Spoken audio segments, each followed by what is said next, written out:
Hello tout le monde. Bon, aujourd'hui on se retrouve pour un petit vlog. Je vais débuter les cartons puisque ça y est, le déménagement approche à grands pas. Il est prévu pour mi-décembre. Si tout va bien, qu'on parvient à terminer les travaux à temps, de toute façon on va absolument passer Noël dans la maison, donc on n'aura pas bien le choix. Et en fait je vais commencer les cartons aujourd'hui puisque les mois de novembre et décembre sont les 2 mois les plus chargés de l'année pour moi côté boulot. Je vais avoir beaucoup moins le temps après, et en fait tous les week-ends on travaille sur le chantier, donc en fait il va me rester plus que le soir pour faire les cartons. Et ça va être un peu tendu, et je me dis que tout ce qui est fait n'est plus à faire techniquement, donc autant les avancer un petit peu de ce côté là et voir ce que je vais pouvoir commencer à empaqueter un peu. Donc c'est parti. Et alors on a récupéré plein de cartons, on les a stockés dans le grenier, donc ils sont tous vides. Vous pouvez voir qu'il y en a quand même un paquet. On en a encore par ici. Et alors je suis pas sponsor par un producteur de bananes hein, mais en fait on a fait de la récup. C'est des cartons qui étaient destinés à la poubelle, et en fait on nous les a donnés pour qu'on puisse s'en resservir tout simplement, qu'ils aient une deuxième vie. Comme ça c'est un petit peu plus écologique et plus économique aussi. On avait fait exactement la même chose quand on a emménagé ici dans notre appartement il y a un peu plus de 5 ans maintenant. Et ces cartons là sont vraiment géniaux parce qu'ils sont bien résistants, ils sont déjà montés donc j'ai pas galéré à mettre du scotch autour. Ils s'empilent facilement et je trouve qu'ils ont une bonne contenance. Ça évite les cartons trop chargés qui lâchent à tout moment pendant le déménagement, quand il pleut tout tombe par terre. Vous voyez le genre de galère qui peut arriver. Là franchement ceux-là sont vraiment très bien. Donc voilà, si vous déménagez, que vous avez la possibilité de récupérer des cartons, franchement faites-le. Et une fois que le déménagement sera fait, je pense que ça sera des cartons qu'on donnera aussi à quelqu'un. Je mettrai peut-être une annonce sur Le Bon Coin ou sur Give pour qu'ils reservent aussi par la suite, parce qu'à mon avis ils seront toujours en très bon état. Bref, je vais déjà descendre une partie des cartons et comme ça on va pouvoir commencer. Pour m'organiser, j'ai fait ces étiquettes, j'ai noté les noms de chacune des pièces sur Word, hein, tout simplement, il n'y a rien de plus simple. Je vais les découper au massicot, comme ça c'est un petit peu plus rapide et ça me permettra de les coller sur chaque carton et de ne pas avoir à écrire à chaque fois à la main la destination du carton. Le jour du déménagement, comme ça sera plus simple, chaque personne saura où vont les cartons.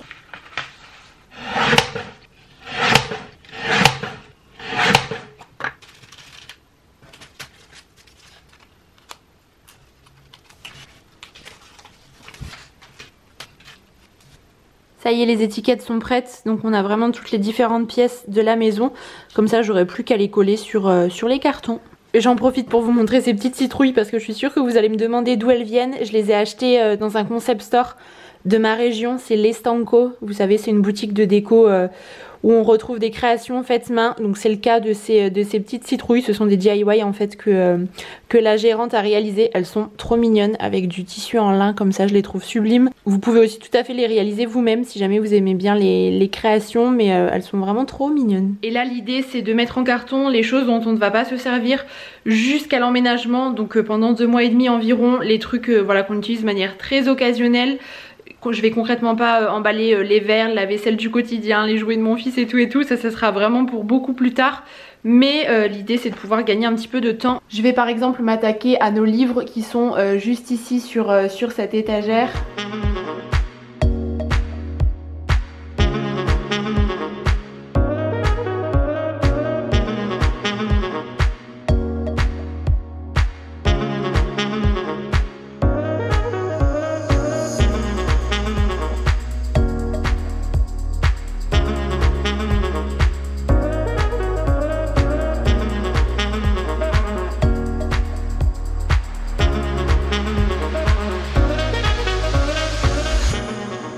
C'est ok pour les livres, tout est empaqueté. Maintenant on va passer aux meubles télé. Là j'ai notamment des bougies, des petites décos, des albums photos, donc je vais pouvoir tout enlever.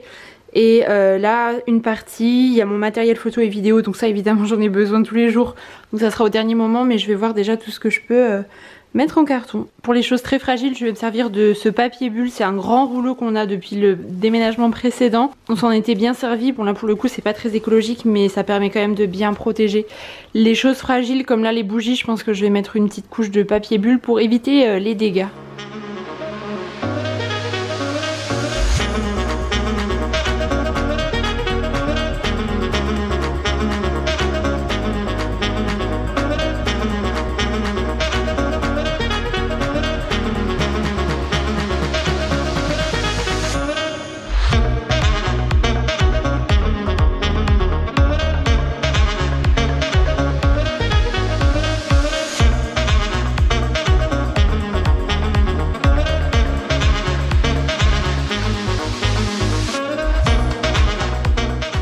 placard là est totalement vidé, ça c'est plutôt cool. Là j'ai enlevé quelques petites choses par ici. Ici c'est vide aussi, il reste simplement la box, donc ça je vais pas pouvoir l'enlever tout de suite. Et alors je m'organise comme ça, donc dans un carnet j'ai noté les différentes pièces de la maison et en fait je numérote chaque carton. Donc juste là vous voyez à côté de l'étiquette j'ai mis à chaque fois le numéro correspondant. Et j'écris ce que contient chaque carton, donc je vais pas détailler chaque petite chose qu'il y a à l'intérieur, mais voilà le plus gros, donc j'ai fait 3 cartons de livres, ici des bougies, albums photos, un carton jeux vidéo, du matériel électronique. Comme ça quand on va être à la recherche de quelque chose, ça va nous éviter de devoir ouvrir tous les cartons tout de suite le premier jour. Et on saura où se situe à peu près chaque chose. Je pense que c'est plutôt pas mal de faire comme ça. De toute façon je vais essayer d'ouvrir le maximum de cartons quand on emménagera dans la maison pour qu'on ait tout de suite tout à portée de main, qu'on retrouve un peu nos repères etc. Mais on va quand même déménager juste avant Noël. Je sais pertinemment que ça va être la course, que ça va être un peu compliqué de voilà tout gérer en même temps. Et si jamais il y a des cartons qu'on laisse un peu de côté, au moins comme ça on saura ce qu'il y a dedans. Et je pense que ça va être mieux de faire comme ça. Ça va être mon 4e déménagement en tant qu'adulte parce que les déménagements enfants voilà disons que niveau organisation et gestion c'était pas moi l'acteur principal on va dire de tout ça. Mais voilà c'est vrai qu'au fil du temps à force de déménager on développe des petites astuces comme ça. Si jamais ça peut vous être utile, écoutez au moins c'est toujours ça de prix. Mais en tout cas c'est vrai que ça fonctionne plutôt bien pour nous. Je vais ensuite passer au buffet donc qui comporte de la vaisselle de ce côté là et ici c'est plutôt ce qui est pour dresser les tables et puis tous les rhums de mon chéri puisque c'est un grand amateur de rhum. Je vais laisser les bouteilles qui sont quasiment terminées pour qu'elles puissent être finies d'ici le déménagement et emballer le reste. D'ailleurs l'abus d'alcool est dangereux pour la santé, c'est toujours à consommer avec modération évidemment. Et je vais laisser en fait un set de serviettes en tissu et un set de couverts. On a les copains qui viennent ce week-end à la maison par exemple donc il faut que j'ai ce dont on a besoin à portée de main, mais je vais pouvoir emballer tout le reste et ranger parce que là il y a pas mal de bazar en plus, donc c'est parti.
Bah écoutez j'avance plutôt bien, je suis contente.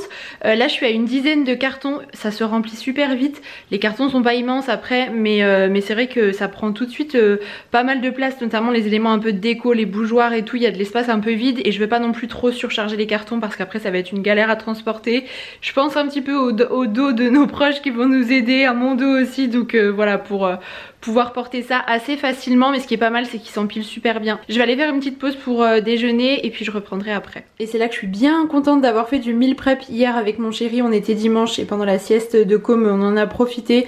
On a fait 3 recettes pour le début de la semaine là, notamment une potée Lorraine un peu revisitée. D'ailleurs j'avais déjà fait cette recette en vidéo, justement je vous la mettrai par ici.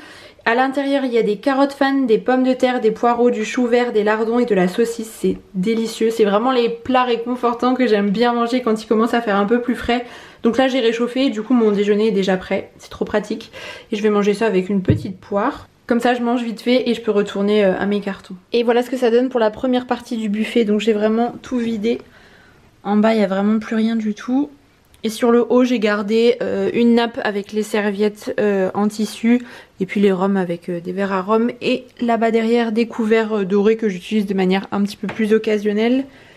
Et maintenant on va passer à cette partie-ci. Bon clairement je vais laisser tout ce qui est coupe à champagne, verre à vin, verre à eau, verre à bière parce que tout ça on s'en sert quand on a du monde à la maison. Par contre je vais enlever une bonne partie de la vaisselle, laisser simplement un set et puis je vais enlever tout le reste, les bougeoirs etc. Tout ça je vais pouvoir mettre en carton.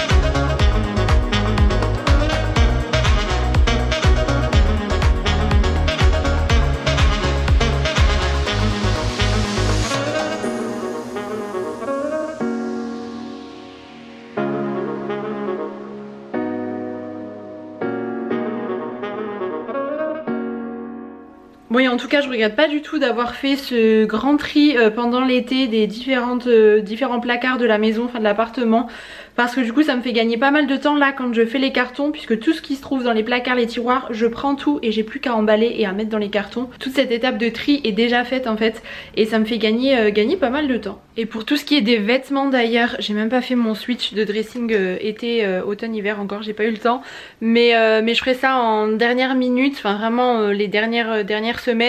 Et tout ce qui est sur cintre, je laisserai sur cintre, et en fait quelques jours avant le déménagement, quand le dressing sera monté à la maison, je prendrai les vêtements sur dressing, sur cintre, je mettrai tout dans ma voiture et je les emmènerai et je rangerai directement dans le dressing là-bas. Comme ça va encore une fois me faire gagner du temps, ça évitera que les vêtements se froissent et que je dois repasser par l'étape repassage et tout, le truc bien chiant. Comme ça voilà, je pense que ça sera plus simple. J'avais fait ça quand on avait emménagé ici et franchement c'était top. Il faut simplement que l'endroit où les vêtements vont être dans la maison suivante soit prêt à accueillir toutes les pièces, mais du coup c'est plus simple. Et pour les quelques vêtements que j'ai ici, des piles et tout, je mettrai ça dans les valises, comme ça ça pourra être transporté facilement puisque les valises sont sur roulette. Et ça c'est quelque chose qui est super connu mais qui fonctionne toujours bien. Donc voilà pour le petit point dressing. Et dans la cuisine je vais vider l'étage qui se trouve tout en haut ici dans ce placard. J'avais tout réorganisé en vidéo, je vous avais tout montré dans une dernière de mes vidéos. Donc du coup j'ai rien à trier, mais par contre je vais retirer ce qui est là puisque je m'en sers assez peu souvent. Et alors dans les 2 prochains mois j'aimerais bien vider complètement le congélateur. Donc nous c'est un petit congélateur avec 2 tiroirs, donc ça devrait pas être trop difficile pour écouler les choses qui nous restent, et faire la même chose pour le cellier avec tous les ingrédients secs. Voilà, les pâtes, le riz, les conserves, ce genre de trucs. J'ai pas un garde-manger pour 28 dans mon cellier, mais je me dis que ça sera toujours ça en moins à déménager, et puis comme ça permet d'écouler en fait les stocks, d'éviter d'avoir à transporter des trucs, de dépasser peut-être l'étape de péremption, etc. Et ça me semble un peu plus simple. Donc là c'est un peu l'objectif, de cuisiner aussi avec ce qu'on a dans les placards, d'acheter simplement les produits frais, mais pour tout ce qui est produits secs et produits du congélateur, utiliser ce qu'on a à la maison. Donc voilà, on va essayer de s'atteler à ça dans les prochaines semaines.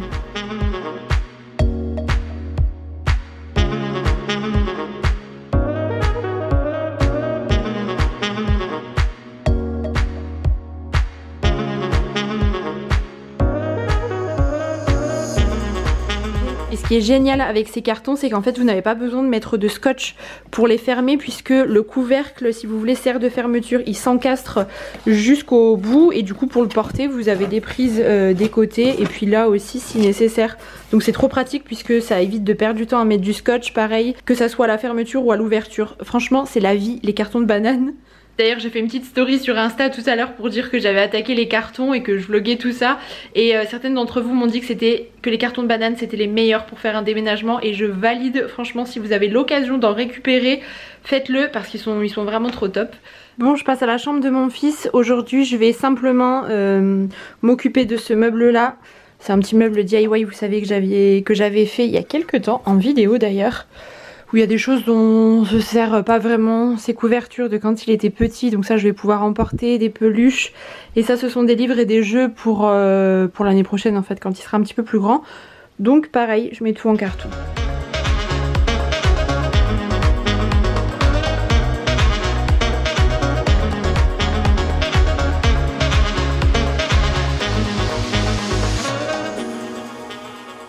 Bon mais ça y est, un placard de plus totalement vidé. Je suis bien contente que ça soit fait. Bon ben voilà le bilan pour cette première session de carton. Écoutez, je suis plutôt contente, j'en ai fait 14 en tout il me semble, dans différentes pièces du coup, cuisine, salon, salle à manger, la chambre de mon fils. Un carton qui ira dans le cellier, je trouve ça plutôt pas mal. Maintenant ma mission c'est de monter tous ces cartons et de les remettre au grenier pour éviter que ça traîne dans la pièce de vie pendant tout ce temps, et comme ça on les aura pas sous les yeux. Il y a plein de place là-haut, donc autant optimiser l'espace. De toute façon je vais continuer à en faire régulièrement 2-3 par-ci par-là, puisque j'aurai pas forcément le temps de faire une grosse session comme aujourd'hui, mais voilà, j'avancerai petit à petit. Il y a aussi pas mal de choses que je vais faire dans les toutes dernières semaines, puisque ce sont des affaires qu'on utilise souvent, voilà, tous les jouets de mon fils, etc. Je vais pas tout lui retirer, concrètement ça va pas être possible. Je voudrais vraiment qu'il ait le maximum de ses repères jusqu'au bout, mais voilà, de temps en temps je vais avancer, et puis petit à petit on arrivera bien à tout emballer emballé. N'hésitez pas à me dire combien de cartons vous avez fait vous pour votre déménagement, si jamais vous avez déménagé assez récemment. Après c'est très subjectif, il y a des personnes qui vont déménager et posséder très peu de choses, il y en a qui auront une centaine de cartons. Je pense que ça dépend vraiment de chacun, mais voilà, ça permet toujours d'avoir une petite idée. Donc dites-moi ça dans les commentaires si vous voulez.